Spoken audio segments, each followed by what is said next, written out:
China భారతదేశం మీద జరిపే కుట్రకి అరుణాచల్ ప్రదేశే వేదిక అవుతుంది. అరుణాచల్ ప్రదేశ్ మాదంటుంటుంది అది. దానికి ఏదో వాళ్ళ పేరు కూడా పెట్టుకుంది. సరే అక్కడికి మన ప్రధానమంత్రి వెళ్ళినా ఎవరు వెళ్ళినా రచ్చరచ్చ చేస్తుంటుంది. ఇదివరకు మన్మోహన్ సింగ్ ఇట్లాంటి వాళ్ళు వెళ్ళడానికి భయపడ్డారు. మోడీ నిర్మోహమాటంగా వెళ్ళాడు. అయితే ఇప్పుడు అక్కడ ఆ అరుణాచల్ ప్రదేశ్ని తమది కాకపోతే నాశనం చేయడానికి కుట్ర పన్నుతోంది.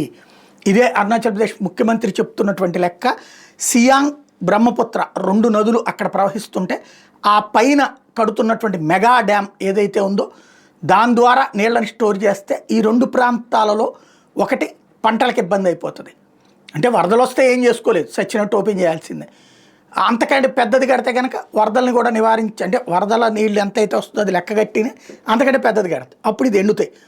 అదే సందర్భంలో భారత్ని ఇరకాటంలో పెట్టాలనుకున్నప్పుడు ఆ డ్యామ్ గేట్లు ఎత్తితే ఒక్కసారిగా ఆ ప్రాంతాలు మునుగుతాయి. సియాంగ్ ప్రాంతం పూర్తిగా మునుగుతుంది. ఇదే ఆందోళనని అరుణాచల్ ప్రదేశ్ సీఎం వ్యక్తం చేస్తున్నారు.